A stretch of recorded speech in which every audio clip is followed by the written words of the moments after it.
وێڕای ناڕزاییەکانی عێراق تورکیا جەخت دەکاتەوە سەربازەکانی لە عێراقدا ناکشێنێتەوە. کۆمیتەی کاروباری دەرەوەی لە ئەنجومەنی نوێنەران بەرنووسی پرچەکردنی ڕاستەوخۆی پێشمەرگە پەسەند دەکات. ژنانی ئازا و بوێر لە سەرانسەری جیهاندا لە واشنگتن خەڵات دەکرێن.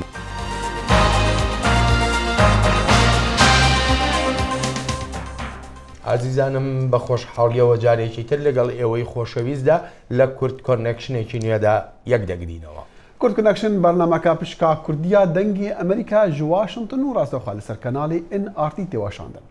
ئەم جاری بزانن کا پێشهاتین کریزا دەربازبوونا هێزین تورکیا بۆ ناف ئەردی عێراقی چنە. تورکیا دەبێژا وێ هێزین خوا هەنارتنە ji بۆ پشتگرتنا عێراقی di şerê Daişda lê hikûmeta Iraqê rij dek û çend zûya ew hêz ji erdê Iraqê derkevin. Bi alekî dîve nûnerê Emerîkî di hevbendiya nêfnetewî de dibêje derbazbûna hêzên Tirkiya ne beşeke ji siyaseta hevbendiyê li dijî Daeş. Serokê Tirkiya Recep Tayyip Erdogan ra gihan mebesta hêzên Tirkiye li Iraqê bo rahênaniya û alîkariya dijî çekdarên Dewleta İslamiya Daişê û çi niyaz niye ew hêze bête vekeşan. Tabii bu eğitimi veren Elbet hejmara serbazên me ew ê rahînanê dikin zêde dibin yan kêm dibin li gorî hejmara pêşmergan û divê demê de me çi niyazê vekîşanê nîne û li 22 vê mehê Tirkiye Bakurê Iraq digel Amerîka de wê kom bibin. Her ji sala 2014 hêzên Tirkiye li nêzîkî bajêrê Mosul cih girtîne lê hinartina hêzeka zêdetir narazîbûneka tund a Iraqê bi xwe vegur. Ev hêze ne bi razîbûna hikûmeta Iraqê û ne bi agahdariya hikûmeta Iraqê hatine û cihê heybetîbûna me bû ev hêze bi kirestên leşkerî ve derbazî Iraqê bûyîn. Hejmareka zûra welatan rastewxû nerastewxû tevlî şerê dijî terorê li Iraqê û Sûriye dibin û alîkariya leşkerî bû çendîn aliyên dijî Daişê û ji wana hêza Kurdan ya here karîger di şerê terorîzmê de pêşkêş dikin. Ji berî seredana Serokê Herêma Kurdistanê Mesûd Barzanî bû Tirkiye û li daxuyaniyekê da digel Wezîrê Derveyê Almanya behsî rêxistina bizavên şerê dijî terorîzmê kir. Rolê Tirkiye çi debî li şerê Daeş doya wê ke hêzekaniyên hatibûn û bû دعمي وي حشدي وطني أو وهروها لقال بغداد تنسيق لكن لقال تركيا أو نبي بمشكلة أجر شر داعش بتنسيق شون بكرتنو بتشوي ببي. Serokê Herêma Kurdistanê Mesûd Barzanî û Serokê Tirkiye Recep Tayyip Erdogan hewla nehêlana girjiyan di navbera hikûmeta Tirkiye û Iraqê biriyên diplomasî dikin. Lê nûnerê taybet yê Amerîka di hevpeymaniya dijî Daişê belavkirina leşkerê Tirkiye li Iraqê bi behreka bizavên koalîsyonê nabînet. This Turkish effort is not a part of the coalition. Bizava Tirkiye ne behreke ji operasyonên hevpeymanan li Iraqê. Tirkiye endama hevpeymaniye lê evê bo berjewendiya xwe dibînît. Girjiya siyasî di navbera Tirkiye û Iraqê bandor li ser xelkê asayî Iraqê heye û xwenîşandan û daxuyaniyên tund dijî leşkerkeşiya Tirkiyedan û li heman demda dijî helwîstê lawazê hikûmeta Iraqê rawestan û dirûşmê erkê me em qurbaniyê bo welatî bidin û hikûmet welatî dikite qurbanî helgirtibûn. Xalid Fetah, Dengê Amerîka.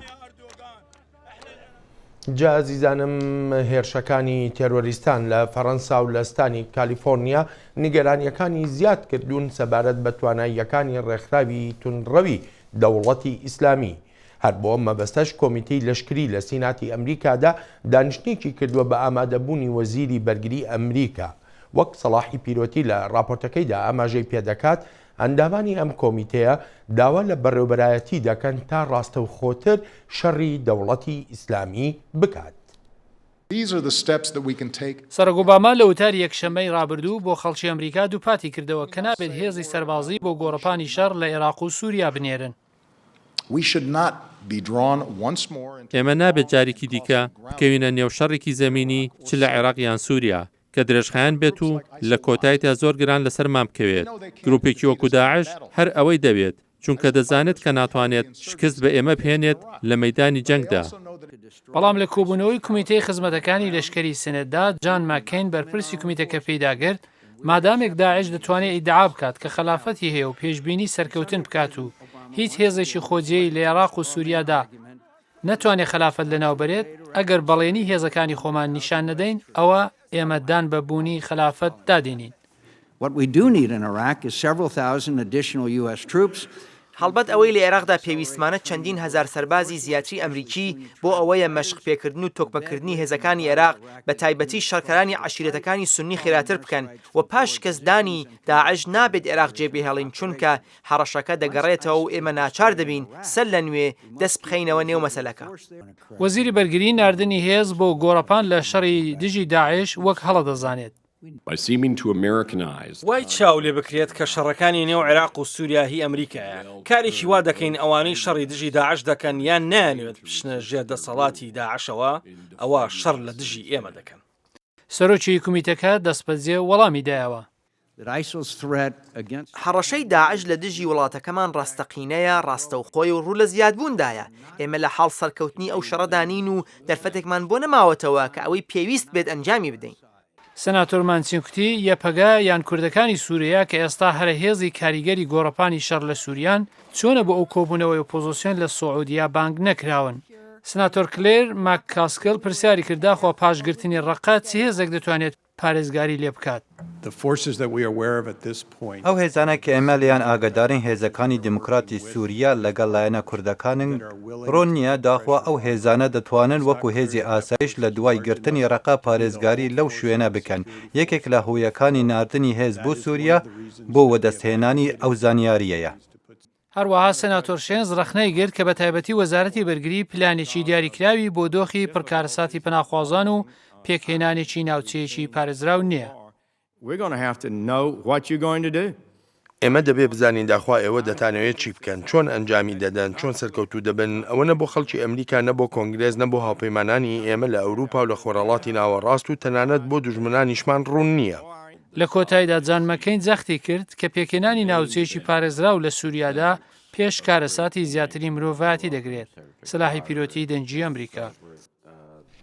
هاوکات کۆمیتەی کاروباری دەرەوەیی لە ئەنجومەنی نوێنەران بەرنووسێکی هاوبەشی بە تێک ڕایدەنگ پەسەند کردووە کە دەسەڵات بەسەر ئۆباما دەدا تا ڕاستەوخۆ چەک بۆ هێزی پێشمەرگە دابین بکات. هەروەها داوا لە سەرۆکی ئەمریکاش دەکات بەردەوام بێ لە ڕاوێژکردن لەگەڵ حکوومەتی عێراقدا. لەم بەرنووسەدا داوا کراوە ئەو چەکانە تەنها بۆ شکستپێهێنانی دەوڵەتی ئیسلامی بەکاربهێنرێن. بە پێی زانیاریەکانی لای کۆنگرێسی وڵاتە یەکگرتووەکانی ئەمریکا هێزی پێشمەرگەی کوردستان لە 160,000 پێشمەرگە پێک دێت و لەوە تای شەڕی دەوڵەتی ئیسلامیەوە قوربانیەکانی ئەم هێزە نزیکەی 8500 پێشمەرگەن لە نێوان کوژرا و برینداردا. زۆربەی قوربانیەکانیش بەهۆی نابەرابەریە لە جۆر و هێزی چەکەکانی پێشمەرگە بەکاریان دێنێت.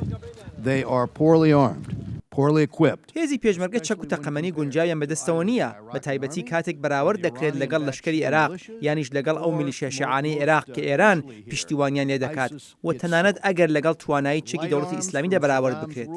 هێزی پێشمەرگە بە چەکی سەرۆکی سەدام حوسەین شەڕ دەکات کە زۆربەی هی کاتی سۆڤیەتی پێشوو ئەمەش بەس نییە بۆ شەڕی دوژمنێک کە سوورە لەسەر وێرانکردنی عێراق و سووریا.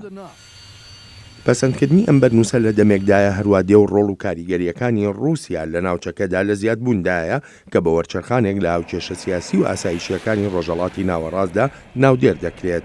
ڕۆڵی هاتنە ناوەی رووسیا هەڵبەتە ڕۆڵێکی گرنگی دەبێت ڕەنگ بێ ئەوەندەی ئەوەش گرنگ بێ کە هێزەکانی پێشمەرگە وە کورد ئەوەی بۆ هەموو لایەک دەرخست کە تەنها هێزەکە بەڕاستی لە بەرامبەر داعش و توانە و ئیمکانیاتێکی چەک و تەقەمەنی زۆر کەمەوە بە بارێکی ئابووری زۆر سەختەوە توانیانە ڕوبەڕووی داعش ببینەوە. ئەندامانی کۆمیتەی کاروباری دەرەوەیی لە ئەنجومەنی نوێنەرانی ئەمریکا جەخت دەکەنەوە لەوەی پەسەندکردنی ئەم بەرنووسە هیچ ڕەهەندێکی سیاسیانەی نییە بەڵکو تەنها هەنگاوێکە بۆ خێراترکردنی گەیاندنی کۆمەکە لەشکریەکان بە هێزی پێشمەرگەی کوردستان. The goal obviously is not Kurdish independence and we make that clear in the language. ئامانج لەم بەرنووسە دامەزراندنی دەوڵەتی کوردی نییە و ئەمەش لە داڕشتنی بەرنووسەکەدا بەڕوونی و ئاشکرایی نووسراوە. While the legislation is focused on supporting the Kurds, لە کاتێکدا ئەم بەرنووسە سەنجی خراوەتە سەر کورد بەڵام بە هیچ شێوەیەک پاشگەزبوونەوەی ئەمریکا نییە لە وابەستەیەکان بەرامبەر پێکهاتەکانی دیکەی وڵاتەکە. ئەگەر هات و سەرۆک ئۆباما کاری بەم بەرنووسە کرد و ڕاستەوخۆچێکی بۆ هێزی پێشمەرگەی کوردستان دابین کرد ئەوە وەک چاودێر دەڵێن پێویستە لایەنی کوردی متمانە بدە سەبارەت بە چۆنێتی بەکارهێنانی ئەو چەکانە. پێش هەموو شتێکەوەیە دەبێت کورد یەک ریزیەک هەبێ یەک هەڵوێستیەک هەبێ و کورد ئەوە بە ئاشکرا ڕابگەیەنێ کە خۆی لە کام بەرەیە دەبینێتەوە کە ئەو متمانەیە لە لای ئەمریکا دروست بکەن کە ئەم چەکانە تەنها لە دژی دژمنانی دیموکراسی و ئازادی خوازی بەکاردەهێنرێن. ئەگەر بێت و ئەم بەرنووسە بکەوێتە قۆناغی جێبەجێکردنەوە ئەوە چەکەکان دژەتانک و تۆپی دووراوێژ و زرێپۆش و چەکی تری قورس و سووک و هەروەش کەرەستە و کەلوپەلی تری لەشکریش دەگرێتەوە کە لە شەڕی دژی تونڕەوانی دەوڵەتی ئیسلامیدا بەکاردەهێنرێن. دەست خۆش بەڵێن ئەو کۆنگرس کە بەحسی پێکهاتین دی دەکەن کینە ئەوێ چاوەوان یعنی چاوە ڕەفتارە دەگەڵوان بکەن ئەوان زیاتر مەبەستیان لە عەرەبەکانی سونەیە و بەتایبەتیش کۆنگرسمان ئاماژە بەوە دەکا کە دەڵێ زنجیرەیە کۆبوونەوەی بووە و هەروەها ژمارەیەک نامەشی لە سەرۆکتیرە عەرەبە سونەکانەوە پێگەیشتووە کە داوای ئەوە دەکەن ڕاستەوخۆ پرچەک بکرێن بۆ ئەوەی بتوانن بە باشترین شێوە بەرەنگاری ڕێکخراوەتونڕەوەکەی دەوڵەتی ئیسلامی ببنەوە. با بزانین کەی ئەو بڕیارە ئەکەوتە کار. سپاس. و کۆنگرسا ئەمریکی و ناوەندن پاراستنا کێمانیین ئۆری گرانیە دادنە سەر بڕێڤەبەریا سەرۆک باراک ئۆباما هەتاکو و تاوانین داعش لە دژی ئێزدی کریستیان و کێمانندیین ئۆلی بە جنۆساید بناو بکن و هیوی دیکن ئەو ببە ئەگەرا بگەرخستن و بلەس خستنا شەڕێ vê کۆمەڵا ڕادیکال. هەڤدەمێ گوڕکردنا شەڕێ لە دژی دەوڵەتە ئیسلامی داعش پشتی هێریشن لەسەر پاریسی و سان بەرناردینۆ لە کالیفۆرنیا کۆنگرس و ناوەندین دیەن ئەمریکی پرسا جەنۆسایدا کێمانیین ئۆلی لە عێراقی و سووریا دێخنە پێش حکومەتە سەرۆک ئۆباما. ئاژانسا ئەمریکی ji بۆ ئازادیا ئۆلی لە جیهانێ بنویسین داخواز ji سەرۆک ئۆباما کریە تاوانên داعش لە دژی ئێزدی کریستیان و کێمانیên دیên ئۆلی بە جنۆساید لە قەلەم بدا. داکتر کاترینا لانتس سوید کۆمسیارە ئاژانسێ بهیڤیە حکوومەت بەری هەر تشتی داخویانیەکە فەرمی بدا. If they do so under the Genocide Convention. Eger ew vê yekê bikin, li jê rêkeftina genosaydê di vê aliyên rêkeftinê rê li ber tawana genosaydê bigirin. Em hîvî dikin gavên din werin kirin li warê diyarkirina ku Daesh genosaydê dike. Em her wisa hîvî dikin ku yek alîkariya diravî ji bo parastina van civaka zêde bike. Li havîna 2014 Daesh hêrîşî devera Mosul kir. Kêmaniyên olî kirin armanc. Bi gotina şarezayan çendîn tawanên wê encam dayn dikevne çarçoveyê genosayd û tawanên dijî mirovaniyê. Derxistina bi komala civakên nemusulman ji cihû warên wan wêrankirina perstgehên wan. Li Şengalê bitinê sedan hezar kes ji tirsa Daesh cihên xwe berdan. Militanên wê komelê dehan hezar jin û zarok dîl kirin. Dehan komelkujî encam dan. Evca daxwaza bi genosayd naskirina van tawanan bûye navarokê çendîn raportên navendên xwedî desaladar li Amerîka. û di Kongresê Emerîkî de jî pitir ji pêşnivîsekî heye ji bo serderiyê digel Daesh û bi genosayd nasandina tawanên wê komelê. Tevaya wana daxwaza berseva hikûmetê dikin. I believe that the people of the free world have Ez bawer dikim me xelkê cîhana azad ber pirsyariyek mezin heye ku ji cîhanê re bidin zanîn wan bêtawanan jiyana xwe bi her we ji dest nedaye. Derdê wan û eşkencedana wan bi bêdengî derbas nabe. Divê tawankar bigihin sizayê xwe û ev xelkê aştîxwazê bêtawan divê tenê neyên hiştin. Dema em di Kongresî de biryara bidin derheqî jînosaydkirina wan divê wan kêmatiyan hemûyan li pêşçav bigirîn. Pêngava bi dû re ew tevçalakvan û navendên berevanên mafê mirovan û kêmaniyên olî bihîvîna hikûmeta Obama vê pirsê di rêka netewên yekgirtî re bigehîne dadgeha tawanan ya nifneteweyî. Making a finding of genocide. Ev tawana bên nasîn wekû genocide wê bihêla hikûmeta me berpisyarî hebe û karekî kêrhatî bike darê li van renge tawanan bêgirtin û her karekê ji dest bêd bikin bo parastina van kêmaniyan ku dibin armanca genosaydê. Ji bo wê me berpisyariyeka exlaqî heye. Van kêmaniyan di destê vê komela tawanbar da nehêlin. ئەگەر بەڕێڤەبەریا ئۆباما تاوانên داعش وەک جەنۆساید بناف بکە ئەڤە ئەو دێ شەڕێ نەهێلانە وێ کۆمەڵێ قەیمتر بکە وێ بلەسترژی بێخە. دەستخۆش دەخێل ئەلبەتە هەوڵەکان بۆ بە ژنۆساید ناساندنی کوشتاری کەمایەتیەکان لە عێراقدا گرنگێکی زۆری پێدەدرێت. ناوەندەکان چێن کە بە دوواداچوون لەسەر ئەم دۆسەیە دەکەن. وەکو لە راپۆرتەکەمان بینی کۆنگرس یەکێک لەوانەیە کە زۆر وایگە دەستگاکانی دیکەی ئەوانەی کە حکوومەت جیان لێ دەگرێت بۆ نمونە ئەم کۆمیسیۆنەی کە تایبەتە نزیکی وەزارەتی دەرەوەیە بۆ ئەوەی کە وەکو بڵێ راپۆرت بدەن بە حکوومەت کە چی بکرێ ئەو ناوەندا بوو تایبەتە بە مافەکانی مافی ئازادی ئاینی یەکێک هەڵۆکۆست پێش چەند ڕۆژێکا دیسان هەوڵێکیوان راپۆرتێکدا سوپاس هەر ئەم بەحسی شەڕی تیرۆر دەکەن و دوی شەڕێ دژی تیرۆرێدا جواتە ئەولەهیان نەتەوێن ئێگرتی هەوڵ دانەژێدەرین ئابووری ژە تیرۆرستان ببرن و هەروەسا وان ژ دران هشتێک بن ji بری wێژی هێریشن فڕۆکان بێنەکردن سەر vê komalê û çendîn karên dijî yên leşkerîberî çend rojan jî civata ewlehiya netewên êgirtî dîsan berê xwedaya wan rêkan ku çawa rê li xortan bigirin ji keftina nav rêzên Daeş. Nüfusa kesên genç ji seranserî cîhanê vê gavê de di asta herî bilind ye. 1.8 bilyon kes hene di navbera 10 û 24 salî de.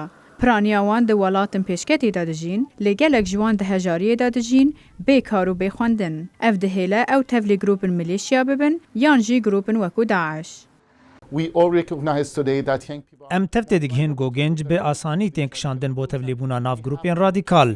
Bo anîn û tevlîbûna gencan di şerê dijî tundutijiya radîkal. Pêwîstî bi çareserkirina danûstendinê heye. Divê tiştên hînî di derbarê gencan de wekû beşekî ji vê kêşê bê rawestandin. Ji biryara civata ewlekariyê ku roja çarşembê hate pesendkirin, dilêdaneka çepikan ya bêhempe, bang li welatan tê kirin ku baştir parestina gencin li deverin şer û nakokiyan bikin. Her wiha hendanê bidin bejdariya wan di qonaxa aştiya piştî nakokiyê de. Ev biryar her wisa balê dide sergirîngiya nîşankirina fekterin derketina radîkalizma tondre. Delegasyona Urdunê nivîsa vê biryarê amade kirbû.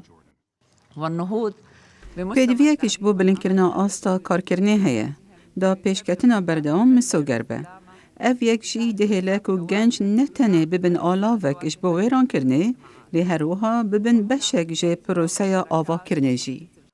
Divê alternatîvek hebe ji bo gencan bi taybet ewin li deverin şer dijîn. Divê derfeta xwendinê û kar ji bo wan hebe. Rola medya civakî wê gelekî giring be divê proseyê de. Em dizanin ku 50,000 hesabê Twitter yên alîgirê Daişê hene li nêzî 90,000 tweet rojane tên belav kirin. Ji aliyê alîgirê Daişê divê em divî şerî de bi serkevin bi her awayî bê tevlîkirina gencan di nav xwe de. Di biryara xwe ya dawî de civaka giştî pênasînê dike ku xortin îro wê cîhana sibe ava bikin ku ew jî bibe cîhaneka aştiyane û dewlemend. Divê destê wan di avakirina wê de hebe. Ravîn Doskî, Dengê Amerîka.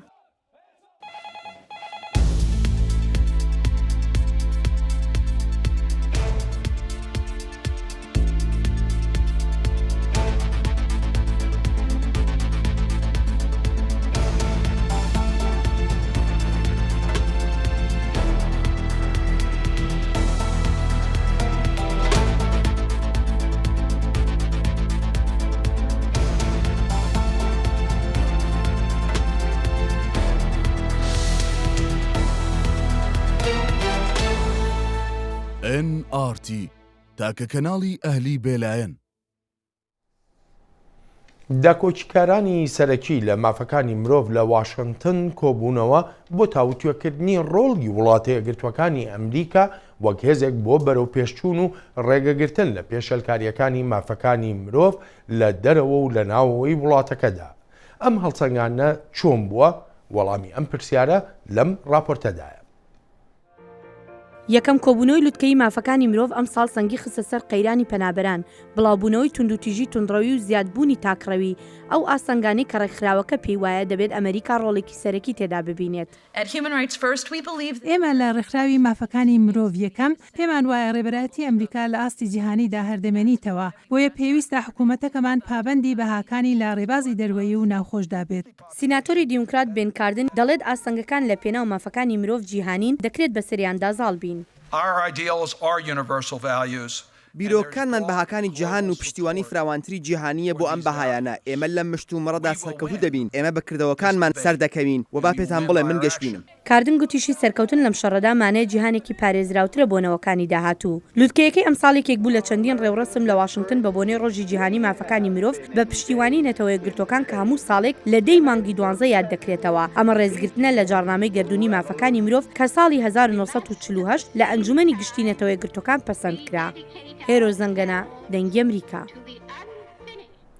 بەری 67 ساڵان ڕاگەهاندنە جیهانیە مافی مرۆڤان هاتمۆرکردن. ئیران یەک جوان وڵاتایە و ئەو ڕاگەهاندن پەسەند کردە لێ تێ خەتابارکردن بزیدەگافین گەلک مەزن لە دژی مافی مرۆڤان. شاهد عەلەوی ئەف پێداچۆن بسەر ڕەوشە مافی مرۆڤان لە ئیرانی دەکردە. 67 ساڵ لەمە و پێش لە 10 دەسامبری 1948دا جارنامەی جیهانی مافەکانی مرۆڤ لە ئەنجومەنی گشتی ڕێکخراوەی نەتەوە یەکگرتوەکان پەسەند کرا. ئێران لە یەکەم وڵاتانێک بوو کە ئەم جارنامەی واژۆ کرد و ئێستش لە یەکەم وڵاتانێکە کە حکوومەتەکەی لایەن ڕێکخراوە مرۆڤیەکانەوە بە پێشێلکردنی بەرچاوی مافەکانی مرۆڤ تۆمەتبار دەکرێت. ئەم ڕێکخراوانە ڕێژەی زۆری ئادام، ژێرپێنانی سیستماتیکی مافی ژنان و کەمایەتی ئاینی و ئتنیکی و ڕەگەزیەکان وەک نمونە گەلێک لە ژێرپێنانی بنەماکانی ئاماژە پێکراو لە جارنامەی مافی مرۆڤ ناو دەبن. بەڵام ئێران دەڵێت ئەو تۆمەتانەی ناڕەوایە و هۆگەلی سیاسی هەیە. لە وەڵامدا ئەحمەد شەهید راپۆرتەری تایبەتی نەتەوە یەکگرتوەکان بۆ مافەکانی مرۆڤ لە ئێراندا دەڵێت من نیشانم داوە راپۆرتەکانم لەسەر ئێران بەسەر ئەو ڕاستیانەوە وەستاوە کە حکومەتی ئێران خۆی بە فەرمی لە هەواڵەکاندا ڕاگەاندووە. هەر بۆیە وتنی ئەوەی کە راپۆرتەکەی من ڕاست نییە هیچ بنەمایەکی نییە. بەرپرسانی ئێرانی دەڵێن ئەوان پابەندی مافەکانی مرۆڤن و تەنیا ئەو بەشانەی لە جارنامەکە کە لەگەڵ یاسا ناوخۆیەکان و ئاین و سنەتی ئەم وڵاتە ناخوێنێت وەلا دەنێن. ڕها بەحرینی لە ڕێکخراوەی لێبوردنی نێونەتەوەی دەڵێت ببینید این توجیه موجه نیست. ئەو قسەی ئێران ڕەوان نییە. لە ڕاستیدا ئێران دوو کۆنوانسیۆنی نێونەتەوەی بێمەرج واژۆ کردوون. ئێران ڕێکەوتنی نێونەتەوەی مافەکانی سیاسی و مەدەنی و ڕێکەوتنی مافەکانی ئابووری و کۆمەڵایەتی بەگشتی قبول کردوون و خۆی پێ پابند کردوون. چاودێرانی مافەکانی مرۆڤ دەڵێن ئێران هەروەها بەردەوامە لە پێشێلکردنی ئەم مافانە و پرسیار ئەوەیە کە کۆمەڵگای جیهانی چی دەتوانێت بکات بۆ ئەوەی ئێران مەجبور بکات ڕەوتی خۆی بگۆڕێت. مارک مدیۆس پارلەمانتاری ئەمریکایی دەڵێت لە ڕاستیدا سەرڕای ڕێکەوتنی ناوەشی ئێران کێشەی پێشەکردنی مافی مرۆڤ هەر بەردەوام دەبێت هیوا خواز بین کە ئیرادەیەک لە لای ئەمریکا و کۆمەڵگەی نێودەوڵەتی دروست ببێت تا بەرەنگاری چەسانەوەی مافەکانی مرۆڤ ببێتەوە لە وڵاتانێکی وەک ئێراندا. بەگشتی من زۆر بە ئایندە گەشتبین نیم. هەندێک لە چاودێرانی سیاسی چاوەڕیان دەکرد دوای هاتنە سەرکاری حەسەنی ڕۆحانی ڕەوتی مافەکانی مرۆڤ لە ئێراندا بگۆڕێت. بەڵام بە پێی راپۆرتەکان تەنیا لە نۆمانگی یەکەمی ساڵ 2015دا زیادە لە 700 کەس لە ئێران لە سەدارە دراون. شاهد عەلەوی دەنگی ئەمریکا.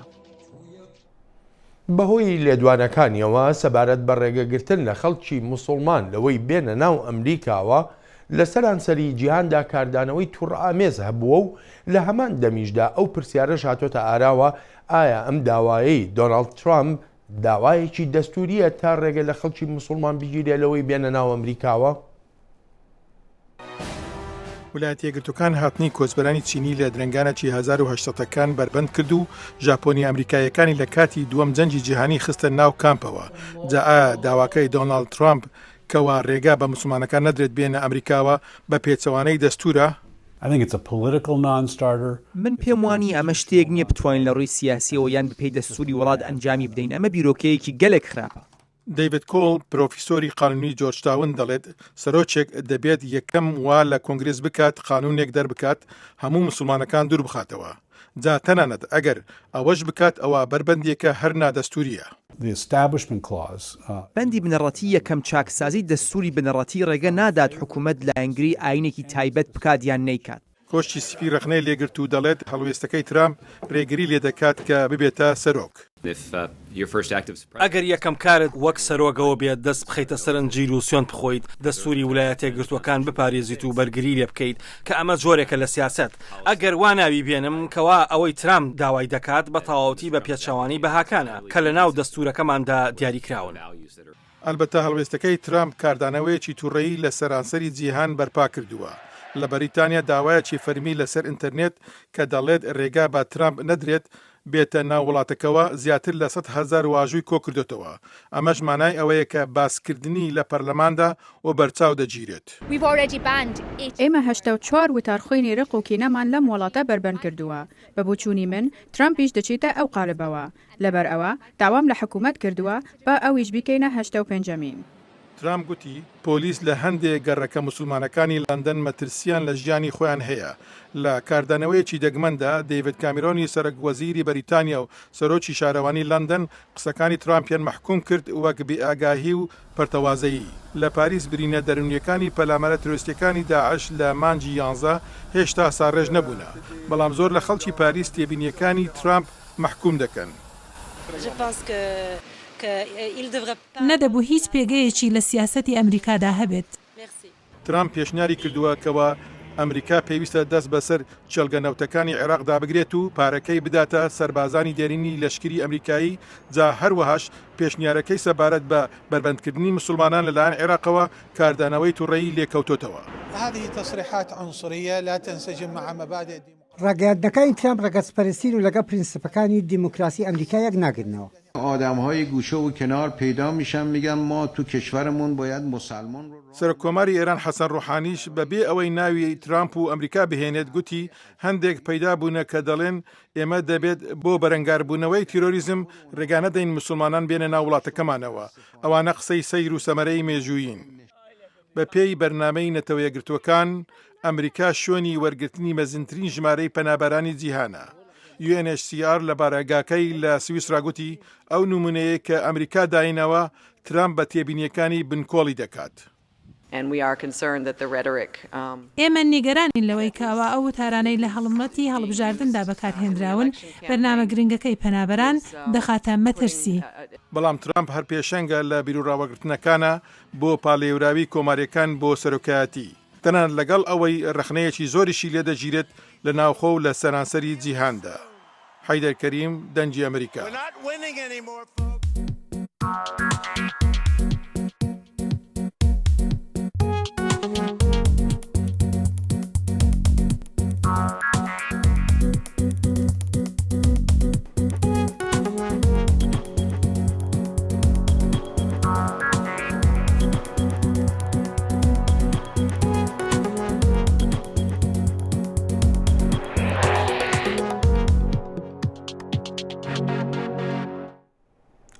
لە داوی جارێکە دیێنڤەکردنە بەحسی ڕۆژە جیهانیە مافی مرۆڤان و کۆمیتەیە خەڵاتێ لانتس بۆ مافین مرۆڤان سێ خانمên مسلمانên bi cerg ji sê guşkên cîhana îslamî xelat kirin.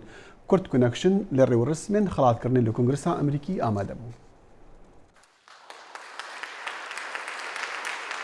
Ev sê xanimên rastî gefeyên mirinê bûyn hatinin zîndankirin û bûyne armanca tund û tîjiyan qed bêhîvî nebûne û paş ve neçûn ji xebata xwe ji bo mafên mirovan û parastina civakên xwe. Rebiya Kadir ji ber xebata xwe ket zîndanên Çînê lê vî welatê zilhêz viyanavê ji bo azadiyê û azadiya musulmanên Uygur lawas nekir. Ayan Hersî Elî bi xwe qurbana zêdegaviyan bû li Somalya jiyana xwe terxan kir ji bo wê rastiyê ku çi ol nikarin rewayiyê bidin tund û tîjiyan li dijî jinan. Xebata Irşad jî nebez ji bo azadiya kesan û olan bû belkû azadiya kesan ji bîr û bawerên olî. Xelatê Lantis ji bo mafê mirovan hat damezrandin li ser destê Tam Lantis bi tinê endamê Kongresê Amerîkî bû ku Veresiyayê Holocaust qirkirina cihûyan bû. خۆشەویستانم لێرەشدا دێینە کۆتایی بەرنامەی ئەمڕۆی کورد کۆنێکشن و تا بە یەگەشتنەوەی داهاتوومان هەر لە خۆشیە جێتان بێڵێ. خداحافظ.